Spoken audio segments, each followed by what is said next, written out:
चलिए तो प्रारंभ करते हैं कि अपना अव्ययीभाव समास चल रहा था। आज कोशिश करते हैं कि इसको पूरा करें। कारण ये है कि एक ही सूत्र पे ये 2-3 दिन से चल रहा है और आगे भी अपने को बहुत देखना है। तो इस हिसाब से तो अव्ययीभाव समास में हमने अव्यय का विभिन्न अर्थों में समास देखा था। हम जिन जिन अर्थों में बताया गया है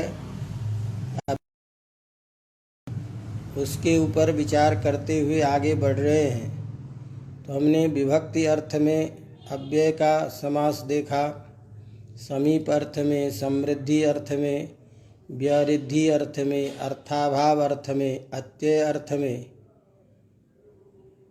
और शब्द प्रादुर्भाव अर्थ में, पश्चात अर्थ में और यथा के अर्थ में भी। तो यथा के जो 4 अर्थ है ये परीक्षा है कि यथा के अर्थ में समास होता है तो यथा के कितने अर्थ होते हैं। तो ध्यान रखना होगा कि यथा के 4 अर्थ हैं: योग्यता, वीप्सा, पदार्थानतिवृत्ति और सादृश्य। तो उन सादृश्य अर्थ में, योग्यता अर्थ में, वीप्सा अर्थ में, पदार्थानतिवृत्ति अर्थ में ये जो समस्त उदाहरण है, इस उदाहरण को पहचानने की ज़रूरत पड़ेगी। तो इस तरह से यथा, उसके बाद में आपने देखा यथा के अर्थ में समास होने के बाद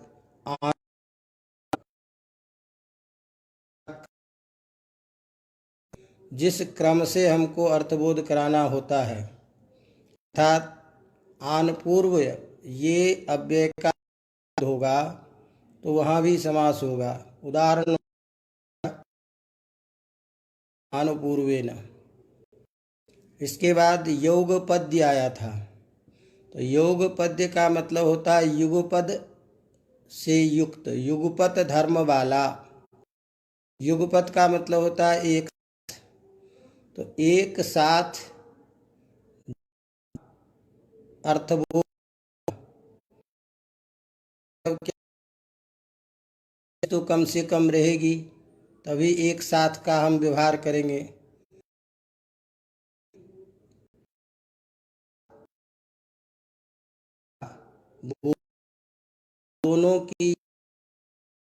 दोनों को एक साथ उपस्थिति यदि हम बोध करना चाहेंगे तो उस अर्थ में योगपद्य कहलाएगा और योगपद्य समास होता है।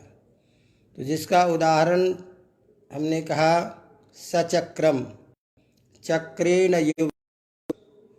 तो चक्रेण युग,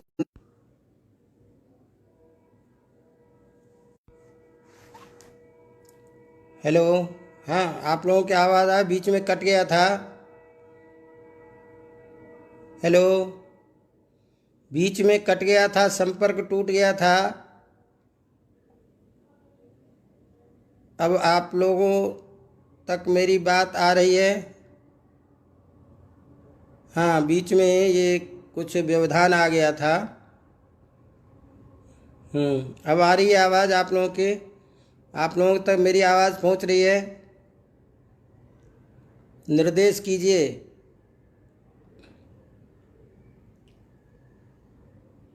श्रूयते? अस्तु। हाँ, मध्ये व्यवधानं जातम्, एतावता किमपि अन्यत् वर्तते, तत्र लाइन मध्ये आसीत् काचित् बाधा। अस्तु। तो यहाँ चर्चा ये चल रही थी कि हम युगपद अर्थ में समास करेंगे। तो उदाहरण दिया चक्रेण युगपत। तो मैं ये कह रहा था कि यहाँ युगपत अर्थ प्रधान है और वो अव्यय का अर्थ होगा। इसीलिए हम जहाँ अव्ययार्थ प्रधान होगा वहीं अव्ययीभाव समास करेंगे। तो पहले एक बार इसका प्रयोग बना लेते हैं, फिर देखेंगे कि यदि अव्ययार्थ प्रधान नहीं होगा अन्य कोई प्रधान होगा तो हम बहुव्रीहि समास भी कर सकते हैं। जैसे सचक्रः सरथः अर्जुनः आगच्छति, तो सरथः अर्जुनः आगच्छति, यहाँ पर में सरथ जो है ये विशेषण हो जाएगा अर्जुन का, ये सरथः यह बहुव्रीहि समास में चला जाएगा। लेकिन हम जब प्रयोग करेंगे रथेन युगपथ, तो यहाँ केवल साथ अर्थ युगपद अर्थ प्रधान होगा, तो ऐसी स्थिति में अव्ययी भाव होगा। तो इसीलिए हमने जैसे कल कहा था कि यदि ऐसा लगे कि यह सामासिक शब्द किसी के लिए कहा जा रहा है, तब तो वह भिन्न अर्थ में चला जाएगा बहुव्रीहि आदि में। लेकिन जहाँ केवल साथ अर्थ का बोध होगा, युगपद मात्र का बोध होगा, वहाँ अव्ययी भाव होगा। तो यहाँ चक्रेण युगपद, इस अर्थ में युगपद शब्द का बोधक अव्यय है सह, और साथ अर्थ को बताने के लिए तृतीया विभक्ति में प्रयुक्त पद है चक्रेण। तो इसीलिए अलौकिक विग्रह में चक्र टा और युगपद का वाचक अव्यय जो है सह, इसको समास करेंगे। तो चक्रटा सहसु, इस स्थिति में हमने योगपद्य अर्थ में समास कर देंगे अव्ययम विभक्ति से। समास करने के बाद वही विभक्ति का लोप हो करके पूर्व प्रयोग हो करके सह चक्र। अब इस सह चक्र, इस अवस्था में चूँकि सह के जगह पर हमको परिवर्तन करना है, तो वो परिवर्तन भी विशेष नियम के द्वारा होता है। इसीलिए वो नियम हमें ध्यान रखना होता है, और वो इसी सूत्र के अंतर्गत परीक्षा के लिए प्रश्न बन जाता है। अतः अब यहाँ विशेष नियम से जो हम सह के स्थान पर परिवर्तन करेंगे, वो नियम हमको पढ़ना पड़ेगा। इसी तरह से हमने पूर्व में भी उदाहरण दिया था और कहा था कि आगे आने वाले सूत्र से सह के जगह स आदेश करेंगे। जहाँ हमने प्रयोग बनाया था हरेः सादृश्यम स हरि, तो सादृश्य अर्थ में अव्यय का हमने समास किया था, और सादृश्य अर्थ का वाचक अव्यय था सह, और वहाँ हरि ngस सह करके समास करके पूर्व रूप करके पूर्व में प्रयोग करके सह का सह हरि ये प्रयोग बनाया था। और फिर हमने कहा कि आगे आने वाले जो सूत्र हैं वक्ष्यमाण सूत्र से सह के जगह स आदेश करेंगे। तो वह वक्ष्यमाण मैंने आगे कहे जाने वाले सूत्र अब आपके पास में आ गया है। तो वह सूत्र है अव्ययी भावे चा काले। एक विशेष नियम आया अव्ययी भावे चा काले। इस सूत्र को हम अलग अलग करेंगे तो अव्ययी भावे तो स्वतंत्र पद है ही, दूसरा जो च अकाले है, च प्लस अकाले, उसको मिला करके हमने प्रयोग कर दिया एक साथ अकाले। तो अव्ययी भाव जो है उसमें भी सप्तमी विभक्ति है, तो इसमें जो सप्तमी विभक्ति है वो विषय अर्थ में है, अर्थात अव्ययी भाव विषये।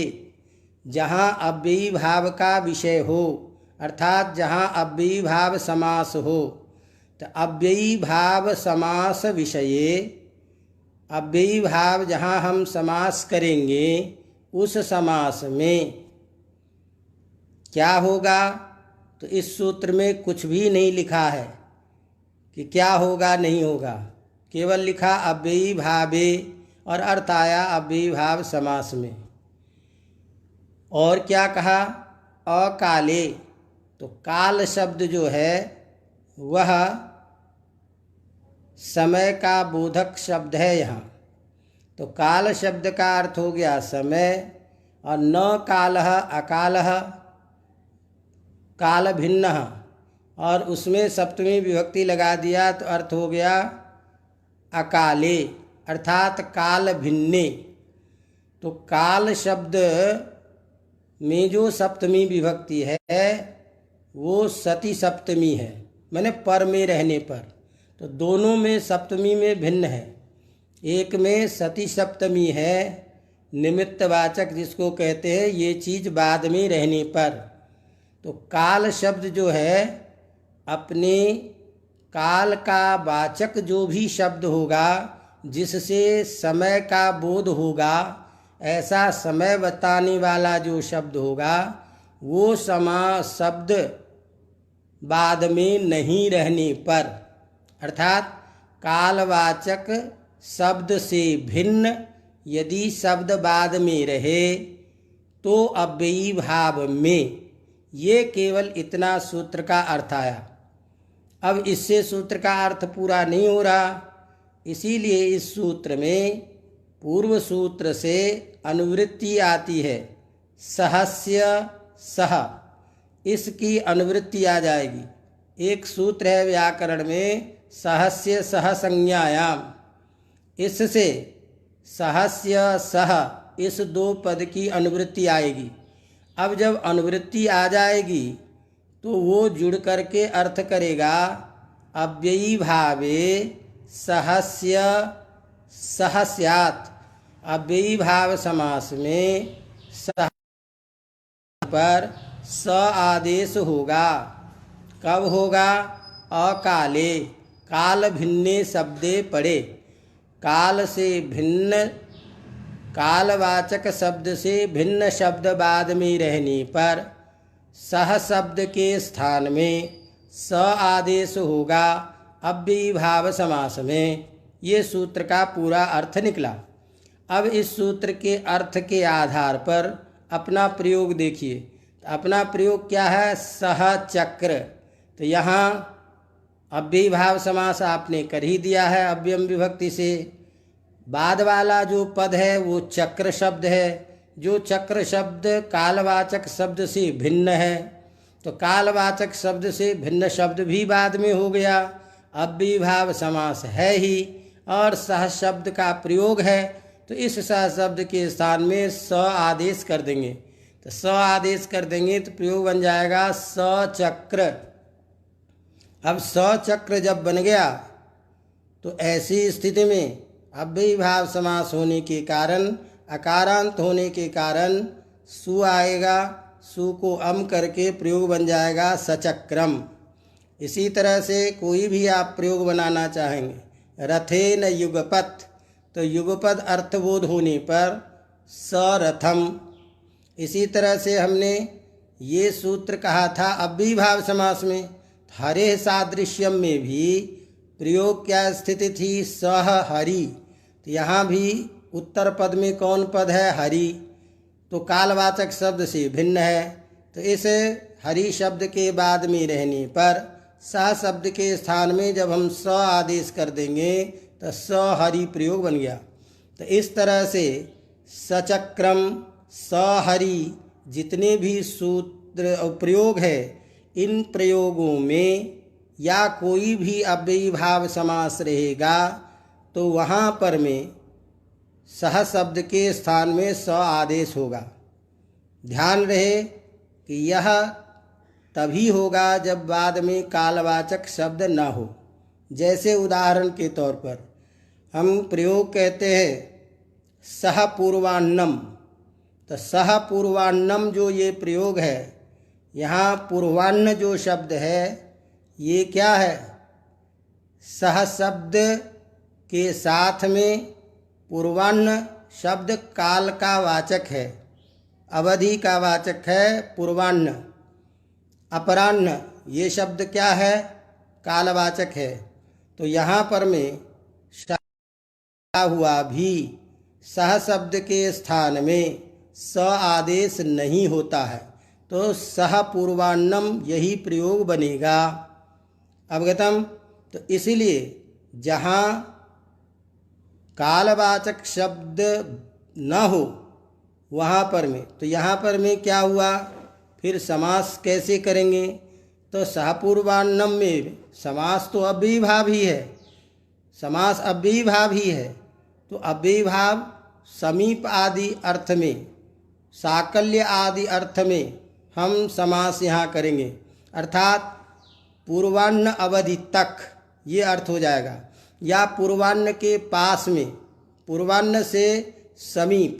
तो इस अर्थ में सपूर्वान्नम, पूर्वान्न तक ये काम हुआ।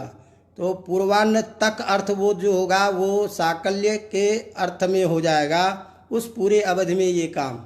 तो अव्ययी भाव तो यहाँ भी है, लेकिन अव्ययी भाव होने पर भी बाद में कालवाचक शब्द पूर्वान्न आ जाने के कारण सह शब्द के स्थान में स आदेश नहीं होता है। इसीलिए ये चीज़ ध्यान में रखने की है। हाँ, कोई ऐसा यदि कहे, जैसे हम प्रयोग करते हैं समुहूर्तम, तो समुहूर्तम इत्यादि प्रयोग में सह के जगह स आदेश है, तो ध्यान रखिएगा कि वहाँ यह जो अव्ययी भाव है वह अव्ययी भाव सह के साथ में जो अव्यय की प्रधानता है उस अर्थ में समास नहीं है। इसीलिए भिन्न समास होने के कारण समुहूर्तम इत्यादि में समास हो जाता है। तो यदि कोई आप कहेंगे सामान्य रूप से भी कि आपका जब नियम है कि सह शब्द के साथ में यदि कोई कालवाचक शब्द हो तो वहाँ पर में सह को सा आदेश नहीं होता है, ये सूत्र कह रहा है। तो ऐसी स्थिति में समुहूर्तम प्रयोग में यहाँ मुहूर्त शब्द कालवाचक है, तो मुहूर्त शब्द कालवाचक होने के कारण स आदेश कैसे हो गया? तो सीधा सीधा आप इतना समझ कह दीजिए कि भैया यहाँ अव्ययीभाव नहीं है। जहाँ अव्ययीभाव है, तो जैसे सह पूर्वान्नम में, तो सह पूर्वान्नम में अव्ययीभाव तो है, लेकिन अव्ययीभाव होने पर भी पूर्वान्न शब्द काल का वाचक होने के कारण यहाँ स आदेश नहीं होता है। तो इस तरह से योग पद्य इतने अर्थ तक आपका अव्ययीभाव समास हो गया। अब योग पद्य के बाद में आता है सादृश्य। सादृश्य अर्थ में भी अव्यय का समास होगा सुबंत के साथ। ध्यान में आ रहा है कुछ? क्योंकि अपन ने जो सूत्र पढ़ा है, अव्ययम विभक्ति समीप समृद्धि व्यारिध्यर्था भावात्या संप्रति शब्द प्रादुर्भाव पश्चात यथा आनुपूर्व्य योग पद्य सादृश्य। तो योग पद्य के बाद सादृश्य में आ गए हैं अपन। तो सादृश्य का अर्थ है समानता, उसके जैसा अर्थ बोध करना। तो यदि सादृश्य अर्थ भी अव्यय का होता है तब भी समास होगा। तो जैसे उदाहरण दिया, सदृशः सख्या इति सखी, सखी के जैसा, मित्र के जैसा, इस अर्थ को बताने के लिए। तो यहाँ सदृश का भी वाचक अव्यय है सह। इस सह शब्द को ध्यान रखिएगा, यहाँ सख्या में तृतीया विभक्ति है। थोड़ा सा इस तृतीया विभक्ति को ध्यान रखिएगा, जिसके आधार पर हम कुछ बात करेंगे। अभी पहले एक बार तो यहाँ सादृश्य का उदाहरण है सदृशः सख्या। तो सखी वचन में सख्या प्रयोग बना, सादृश्य का वाचक अर्थ हो गया सह अव्यय, उसके साथ में समास करेंगे तो सखी टा सह। अब इस स्थिति में सादृश्य अर्थ में अव्ययम विभक्ति सूत्र से समास होकर के वही पूर्व का प्रयोग और स्थिति बन जाएगी सह सखी। यहाँ भी सखी शब्द बाद में है जो काल से भिन्नवाचक है, इसीलिए भिन्नवाचक शब्द होने के कारण इसी सूत्र से अव्ययी भावे चा काले, इसी सूत्र से सह के स्थान पर स आदेश कर देंगे तो प्रयोग हो जाएगा सखी। तो ये सखी प्रयोग का वाचक है। अब यहाँ थोड़ी सी चर्चा ये होती है कि आपने जो अभी हमको अव्ययम विभक्ति सूत्र से जो समास बताया, उसमें यथा के अर्थ में भी आपने समास कहा था कि यथा के अर्थ में समास होता है, और यथा के 4 अर्थ आपने बताए थे, योग्यता, वीप्सा, पदार्था, नतिवृत्ति और सादृश्य। तो सादृश्य अर्थ जो है वो तो यथा का अर्थ था ही, और उस अर्थ में आपने समास बता ही दिया था। तो जब सादृश्य का समास यथा के अर्थ में ही हो गया तो अलग से ये सादृश्य अर्थ में समास फिर दोबारा क्यों बताए? अवगतम? प्रश्नः अवगतः भवद्भिः? यथा शब्दस्य चत्वारः अर्थाः सन्ति, योग्यता, वीप्सा, पदार्था, नतिवृत्ति, सादृश्यं च। तो एते अर्थाः यथा शब्दस्य यथा इति अव्ययस्य वर्तन्ते। तो एतेषु चतुर्षु अपि अर्थेषु सादृश्यम अपि वर्तते। तो सादृश्य भी जब है तो सादृश्य अर्थे समासस्तु यथार्थत्वेनैव सिद्धः। पुनः कथं सादृश्य समासः भवद्भिः अत्र क्रियते? सादृश्य का अर्थ आपने यथा के द्वारा पहले बता दिया था, और यथा के सादृश्य अर्थ होने पर उसका उदाहरण भी आपने बता दिया था। तो सादृश्य अर्थ में तो यथा से ही समास हो जाता, पुनः इस सूत्र में सादृश्य ग्रहण अलग से क्यों किया? तो उसके लिए कह रहे हैं कि देखिए कि वहाँ जो सादृश्य अर्थ है वह सादृश्य अर्थ जहाँ प्रधान सादृश्य है, प्रधान रूप से सादृश्य का बोध होता है, जहाँ सादृश्य की प्रधानता होती है, वह प्रधान सादृश्य अर्थ ही यथा का अर्थ है।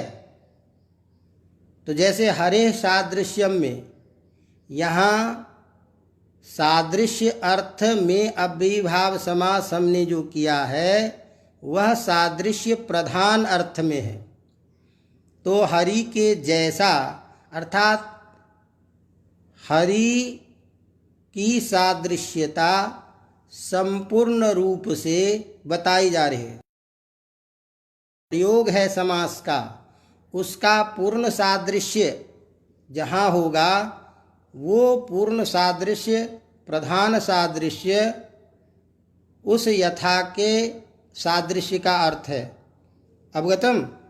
ऐसी स्थिति में हम ये देखते हैं कि जहाँ पूर्ण सादृश्य अर्थ नहीं होता है, जहाँ सादृश्य अर्थ गौण रूप में होता है, तो गौण सादृश्य भी हो अर्थात प्रकारांतर से सादृश्य अर्थ आता हो, तो ऐसे गौण सादृश्य अर्थ में भी हमको समास करना है। तो यदि हम सादृश्य अर्थ दोबारा नहीं करेंगे तो केवल प्रधान जहाँ सादृश्य होगा वहीं समास होगा, गौण सादृश्य जहाँ रहेगा वहाँ समास नहीं होगा। तो ऐसी स्थिति में गौण सादृश्य अर्थात सादृश्य जहाँ अप्रधान हो ऐसे अर्थ में भी अव्ययीभाव समास हो, इस बात को बताने के लिए सादृश्य ग्रहण हमने दोबारा किया। अवगतम? तो इससे क्या हुआ कि यहाँ पर में जो आपने प्रयोग देखा कि सदृशः सख्या, अब अंतर दोनों में देखो। यहाँ सदृशः सख्या में हमने अभी कहा था कि आप विभक्ति ध्यान रखना। तो विभक्ति ध्यान रखने के लिए क्यों कहा?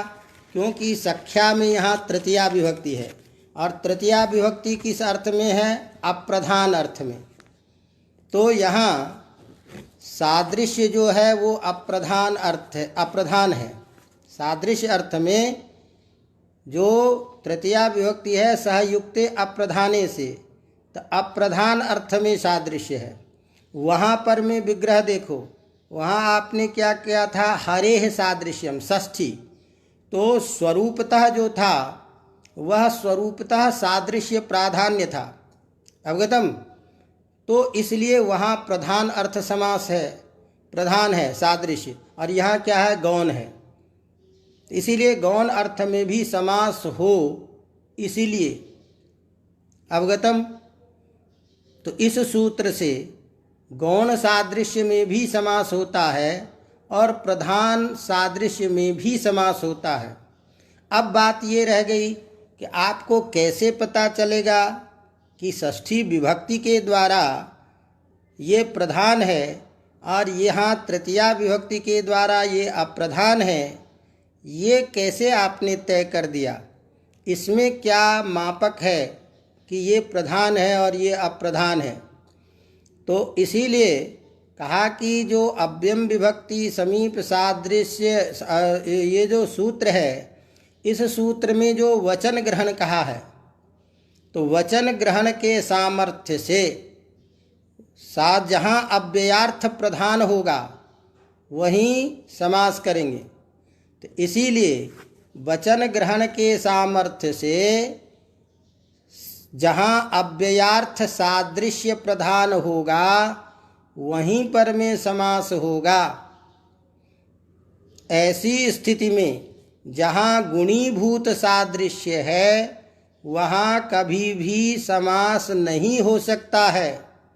ऐसी स्थिति में सदृशः सख्या इस प्रयोग में अप्रधान होने के कारण, अप्राधान्य में अर्थबोध होने के कारण, तो यहाँ तृतीय वो सादृश्य में समास नहीं हो सकता था।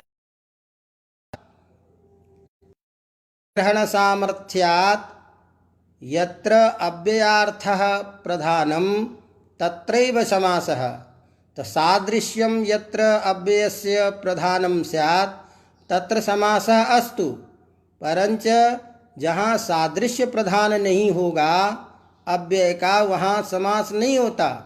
ऐसी स्थिति में सदृशः सख्या इत्यादि प्रयोग में सादृश्य प्रधान नहीं होने के कारण तृतीया विभक्ति नहीं होगी, इसलिए समास नहीं होता। इसलिए उसको बताने के लिए यहाँ कहा कि नहीं, वचन सामर्थ्यात् अव्ययार्थ प्राधान्ये एव तत्र समासः गुणभूतेपि यथा स्यात् तदर्थम इदम सादृश्य ग्रहणम। तो गुणभूत सादृश्य अर्थ में भी हो, इसके लिए दोबारा सादृश्य कह दिया। तो एक बार दोबारा कहने से ये अर्थ ज्ञापित हो गया कि इसका मतलब सादृश्य दो तरीके का होगा। तो वहाँ तो प्रधान अर्थ का है और यहाँ अप्रधान अर्थ का है, इसीलिए अप्रधान सादृश्य में भी समास हो गया। अवगतम? तो इसीलिए कई बार ये पूछ देता है परीक्षा में कि यथार्थत्वेनैव सिद्धे पुनः सादृश्य ग्रहणम किमर्थम? तो पुनः सादृश्य ग्रहणेन ज्ञाप्यते यत अप्रधानम यत्र सादृश्यम तत्रापि समासः तद्यथा सदृशः सख्या इति ससखी। तो विग्रह जहाँ पर में तृतीया विभक्ति के द्वारा करेंगे वहाँ सब जगह समझ जाना है अपने को कि यहाँ अप्रधान है। जहाँ षष्ठी विभक्ति के द्वारा सादृश्य अर्थ का बोध करेंगे वहाँ समझेंगे कि शब्द स्वरूप के साथ में संबंध होने के कारण वो सीधे प्रधान अर्थ को बता रहा है। तो आप लोग तो विग्रह के द्वारा ध्यान रखिएगा, बाकी चर्चा तो ऐसे मनोरंजन के लिए हमने आपको कहा, आप नहीं भी समझेंगे तब भी चल जाएगा। अवगतम? समझ में आ रहा है कि नहीं सारी बातें? तो इसलिए कुल मिलाकर के दो बार सादृश्य है, एक बार गुण अर्थ में और वो प्रधान अर्थ में, और एक बार अप्रधान अर्थ में। चलिए अब सादृश्य के बाद में अगला अर्थ है संपत्ति। तो संपत्ति अर्थ यदि अव्यय का होगा तो संपत्ति अर्थ होने पर भी अव्यय का सुबंत के साथ समास होगा। अब यहाँ उस संपत्ति अर्थ का वाचक प्रयोग वही सह कर रहे हैं, तो सब जगह ध्यान रखिएगा, स आदेश करके आपको प्रयोग बनाना है। उदाहरण दे रहा है छत्राणाम संपत्ति। तो छत्राणाम संपत्ति इस प्रयोग में संपत्ति अर्थ का वाचक अव्यय सह है। तो संपत्ति इस अर्थ का वाचक अव्यय सह भी होता है, ये ध्यान रखना। इसका मतलब क्या हुआ कि भाई ये जितने भी शब्द हैं इन सब का अर्थ निर्धारण होता है प्रयोग की दृष्टि से। शास्त्रकारों ने भिन्न भिन्न अव्ययों का भिन्न भिन्न अर्थों में, निपात का भिन्न भिन्न अर्थों में प्रयोग करते हैं। इसीलिए तो हम कहते हैं कि ये सब जो है निपात आदि उसका अपना कोई अर्थ नहीं होता, वो जिसके साथ में प्रयुक्त होता है उस तरह के अर्थ को द्योतित करता है। तो आपने सह का ही कई बार प्रयोग देखा कि कहीं सादृश्य अर्थ है, कहीं अन्य अर्थ है, तो उन सारे अर्थों को विग्रह के द्वारा ध्यान रखना है। चलिए कोई बात नहीं। तो अब यहाँ छत्राणाम संपत्ति ही, तो यहाँ छत्र जो है, क्षत्रिय जो शब्द है उसी का अनुकरणवाचक है छत्र। तो क्षत्रियाणाम अनुरूपम यत् संपत्ति वर्तते तत् छत्राणाम इत्येव वक्तव्यम। तो यहाँ पर में संपत्ति का वाचक कौन हो गया? सह, और क्षत्रिय का वाचक शब्द कौन है? छत्र। उस छत्र शब्द के षष्ठी के बहुवचन में प्रयोग हमने किया छत्राणाम। तो छत्र आम और संपत्ति का वाचक सह, संपत्ति अर्थ में समास कर देंगे। समास करने के बाद वही सछत्रम प्रयोग बन जाएगा। अब यहाँ ये चीज़ ध्यान रखिएगा कि संपत्ति जो हम बता रहे हैं उसमें जो जिसकी संपत्ति बता रहे हैं वहाँ षष्ठी विभक्ति लगा रहे हैं, और षष्ठी विभक्ति जहाँ भी हम करेंगे वह किसी न किसी संबंध विशेष को ही बोध कराएगा। तो जिस चीज़ को हम रख रहे हैं पास में तत्संबद्ध वस्तु पकड़ में आएगी। तो इसीलिए छत्र संबद्ध माने क्षत्रिय का उस धन से, संपत्ति से संबंध है, और वह संबंध भेद में ही होती है षष्ठी। इसीलिए संपत्ति अलग चीज़ है, छत्र अलग चीज़ है, और उन दोनों का परस्पर संबंध विशेष होने के कारण स्वरूपतः हम उसी को बोध करेंगे। और संपत्ति यहाँ प्रधान है, छत्र प्रधान नहीं है, क्षत्रिय प्रधान नहीं है, इसीलिए अव्यार्थ प्रधान है सह। तो संपत्ति हमको बताना है, छत्र तो समझिए कि विशेषण के रूप में किसकी संपत्ति? छत्र की संपत्ति, तो इसीलिए अव्यार्थ प्रधान है। चलिए कोई बात नहीं। इसी तरह से संपत्ति अर्थ का उदाहरण, अब संपत्ति के बाद में कहते हैं योगपद सादृश संपत्ति साकल्यान्त वचनेषु। अब कहते हैं एक बात बताइए कि आपने इससे पहले समास हमको बताए थे और क्या कहा था? अव्यम विभक्ति समीप समृद्धि व्यर्ध्यर्थाभावातया संप्रति शब्द प्रादुर्भाव पश्चात।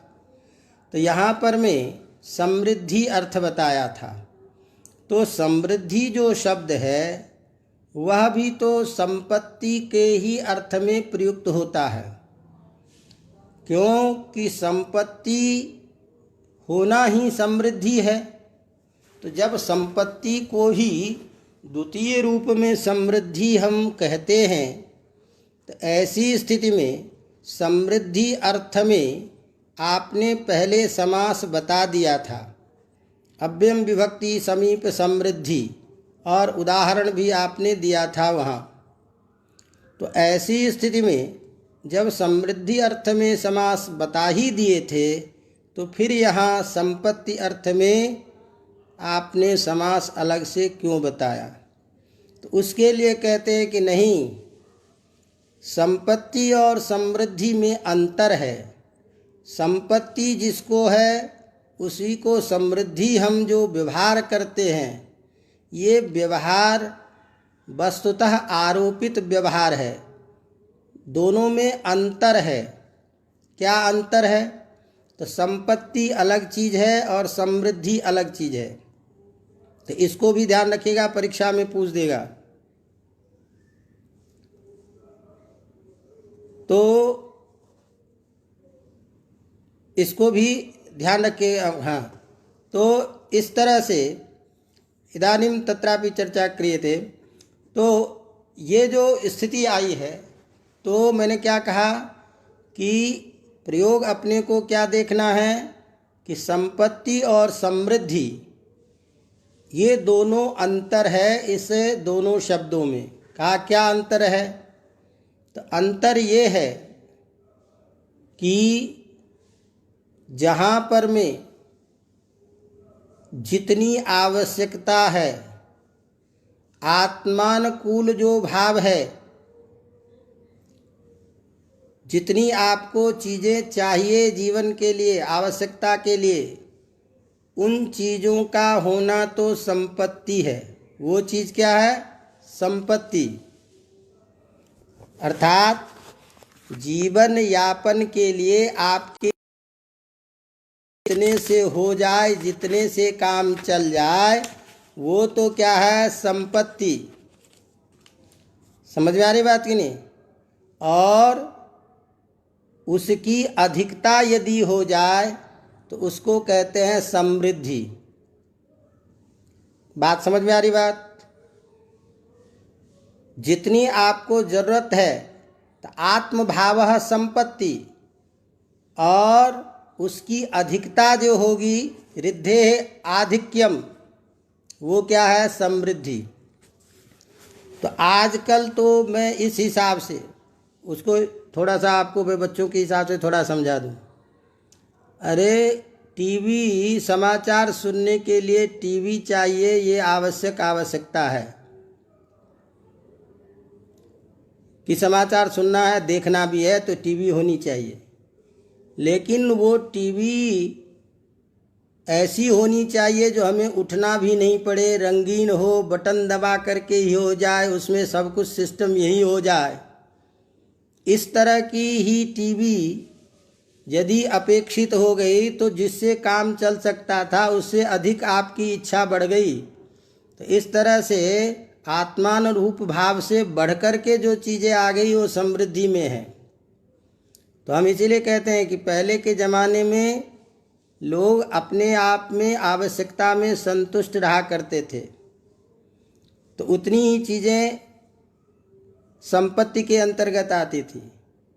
लेकिन आजकल तो आत्मभाव जो है ये पूरी दुनिया को प्राप्त करने की है, तो वही पूरी नहीं होती है तो उससे अधिकता तो कहाँ होगी।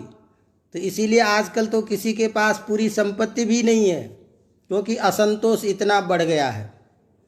समझ में आ रही बात कि नहीं? लेकिन पहले ऐसा नहीं होता था। तो आवश्यकता 3 प्रकार की होती है। एक आवश्यक आवश्यकता, एक आराम संबंधी आवश्यकता, और एक विलासिता संबंधी आवश्यकता। तो विलासिता संबंधी आवश्यकता जो है, इस आवश्यकता को रिद्धि में लीजिए। आराम संबंधी आवश्यकता जो है वो रिद्धि में है, लेकिन आवश्यक आवश्यकता जो है वो संपत्ति में है। अवगतम? चलिए, तो ये एक प्रसंग समाप्त हुआ। एक कुछ प्रश्न आ रहा है जिसकी चर्चा हम इस प्रसंग को समाप्त करके करते हैं। तो इसीलिए अब भी तो इसको एक बार ले लेते हैं। तो वो प्रयोग आ गया क्या कि संपत्ति और समृद्धि में अंतर है। इसीलिए अंतर होने के कारण यहाँ हमने दोबारा संपत्ति अर्थ ग्रहण किया। वहाँ पर में समृद्धि अर्थ बोध हो रहा था। तो इसी बात को बता रहा है कि रिद्धेराधिक्यम समृद्धि अनुरूपः आत्मभावः संपत्ति इति भेदः। अब इस तरह से एक प्रसंग समाप्त हो गया। उसके बाद में अगला जो उदाहरण है वो है साकल्य अर्थ में। तो साकल्य ये जो अर्थ है इसको संपूर्ण कहते हैं। सकल शब्द से युक्त जो है, सकल धर्म से जो युक्त होगा उसे हम साकल्य कहेंगे। तो साकल्य कहेंगे तो ऐसी स्थिति में उस अर्थ का भी समास बताने के लिए प्रयोग उदाहरण दे रहा है। तृणम अपि अपरित्यज्य सतृणम अत्ति। यहाँ ध्यान रखना है। किम एकम उदाहरणम अस्ति सहछत्रमिति। सहछत्रम ये एक प्रयोग अव्ययीभाव में आता है। सछत्रम सहक्षत्रमिति। अभी मैंने क्या कहा था? अभी एक प्रयोग आया था जिसके लिए हमने प्रयोग किया था स मुहूर्तम। तो समुहूर्तम ये प्रयोग आया था और उस मुहूर्त शब्द के कालवाचक होने के कारण हमने सह शब्द के स्थान में स आदेश किया था।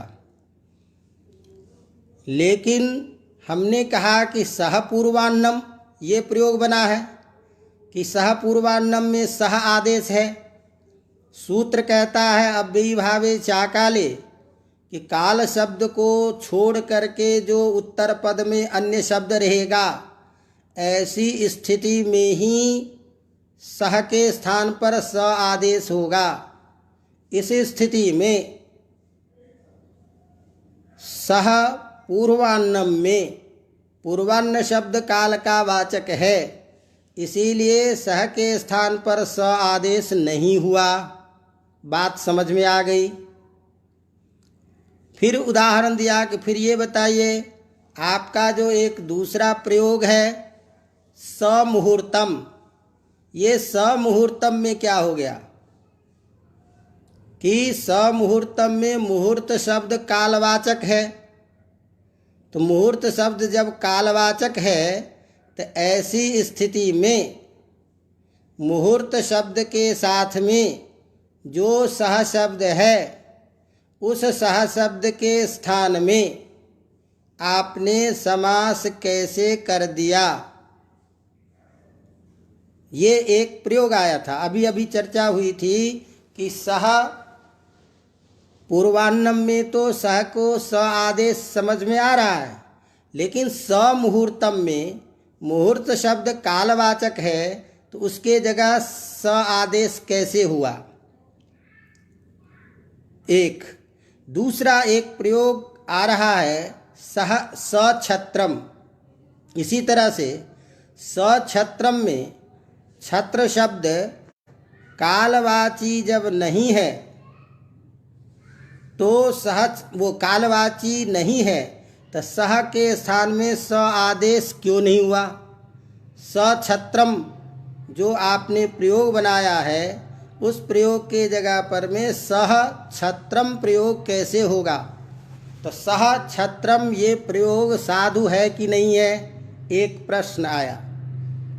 बात प्रश्न छात्र आप लोग समझ गए कि नहीं कि प्रश्न है कि आप प्रयोग क्या बना रहे हैं सछत्रम, तो छत्रानाम संपत्ति ही सछत्रम प्रयोग बन गया, इसमें हमको कोई दिक्कत नहीं है।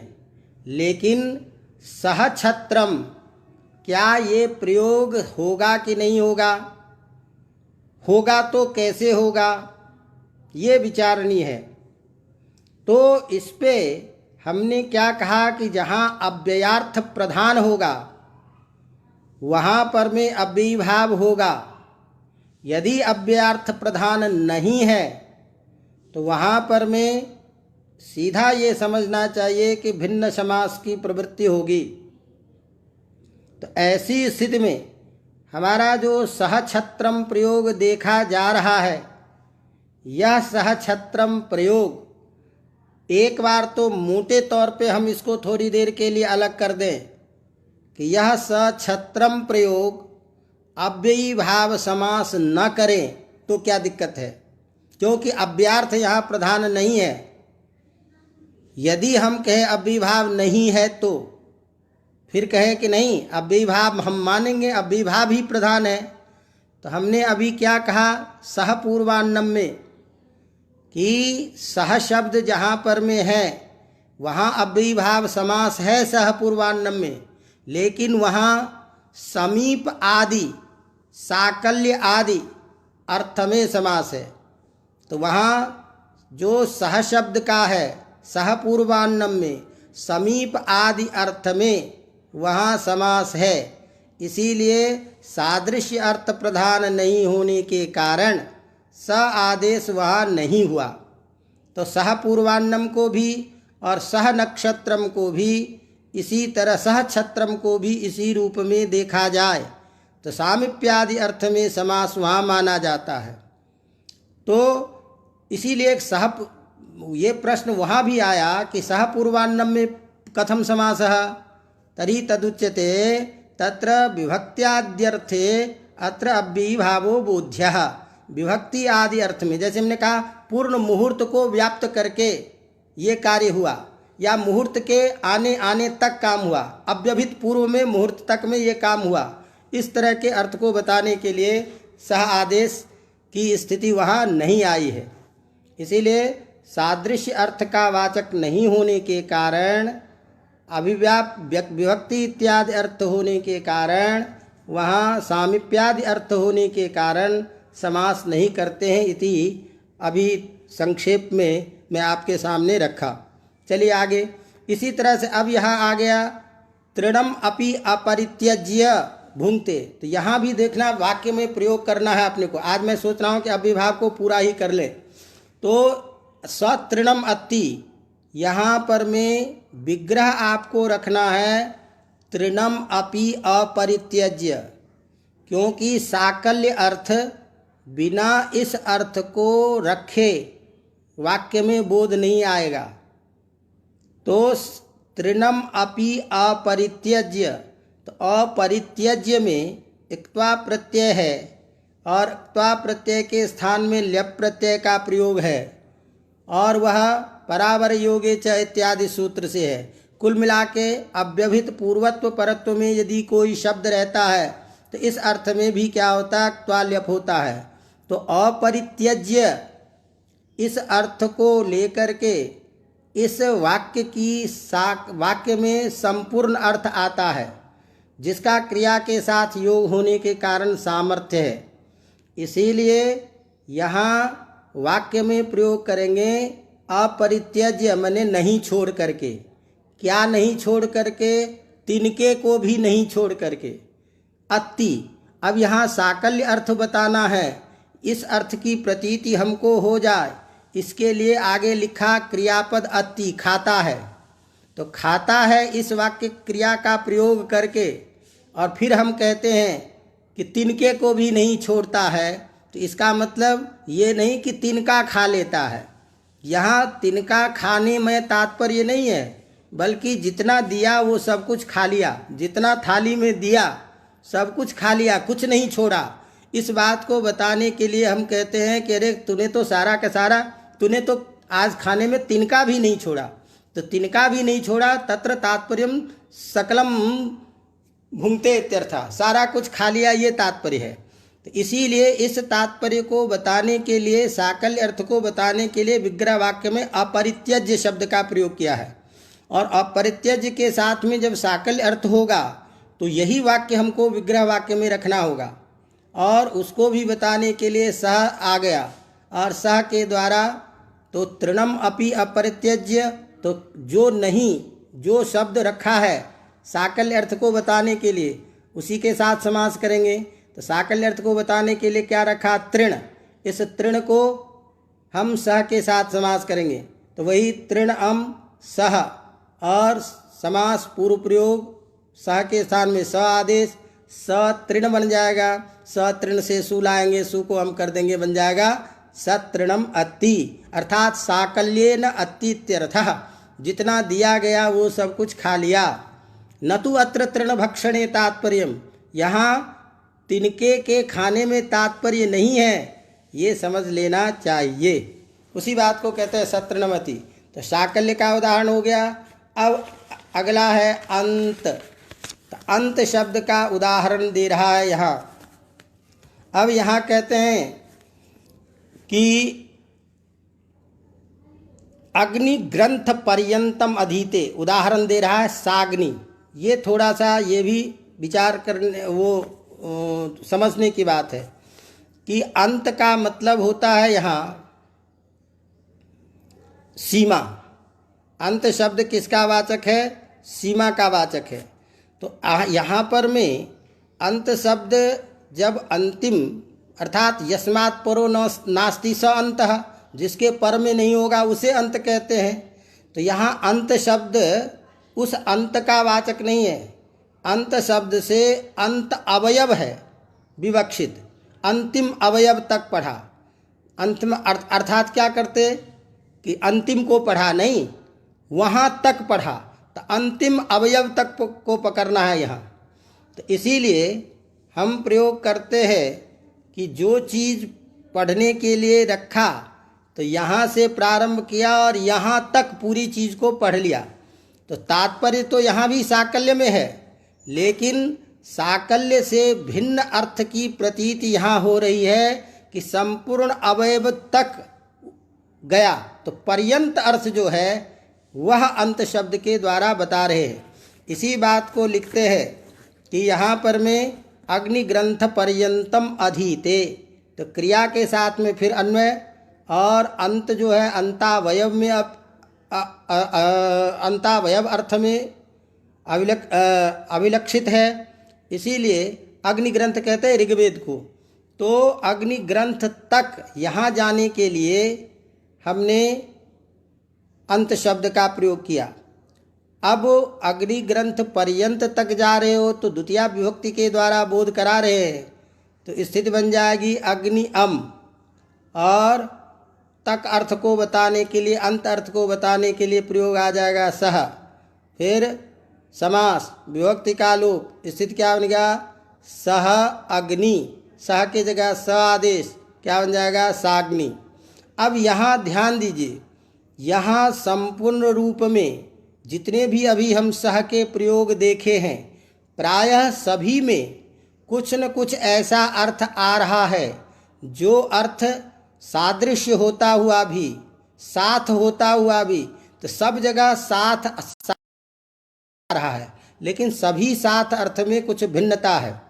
इसी बात को यहाँ पर में कहते हैं कि यहाँ सह शब्द इस संपूर्ण अवयव के साथ में अंतिम जो अवयव है उस अर्थ को प्रधान रूप से बता रहा है। यहाँ तक पढ़ा तो तक अर्थ की प्रतीति प्रधान है अव्यय के द्वारा, उस अर्थ को बताने के लिए कहा गया।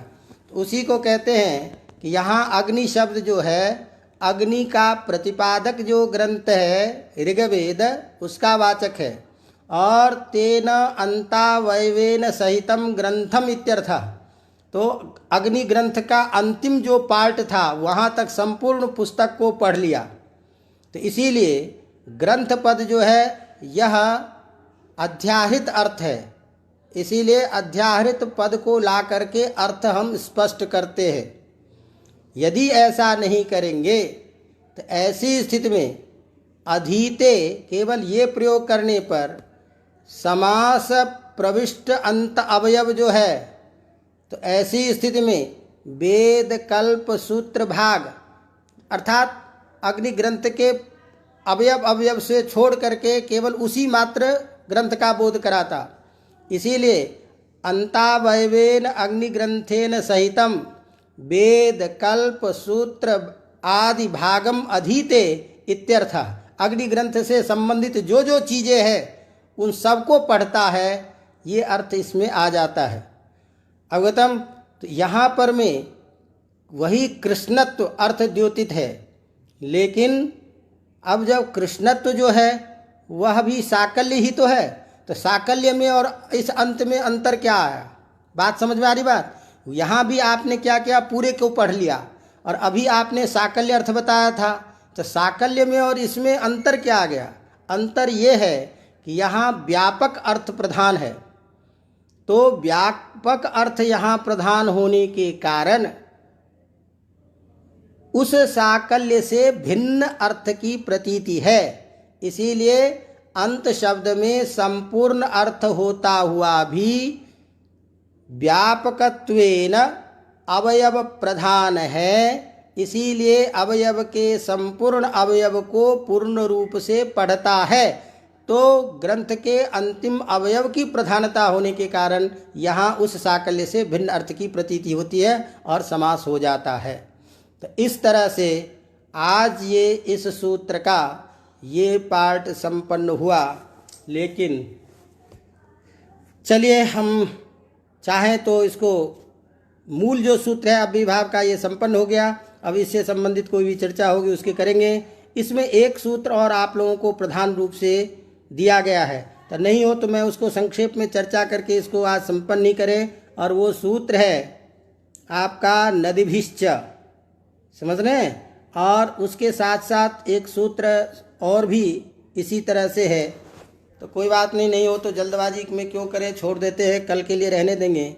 लेकिन इतना जरूर समझ लीजिए कि अभी तक हमने अव्ययी भाव में अव्यय के विभिन्न अर्थों में समास पढ़ा है, लेकिन अव्ययी भाव में कुछ अपवाद भी है, जहाँ सामान्य नियम से कोई दूसरा समास होना चाहिए, लेकिन उस दूसरे समास को विशेष विधान के द्वारा हम अव्ययी भाव समास बताएंगे।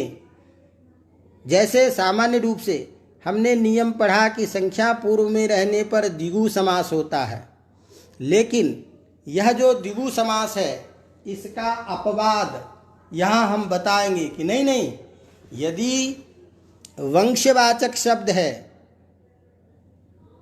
यदि नदीवाचक शब्द है, तो ऐसे शब्द के साथ में संख्या पूर्व में रहने पर भी द्विगु समास नहीं होगा, अव्ययी भाव होगा।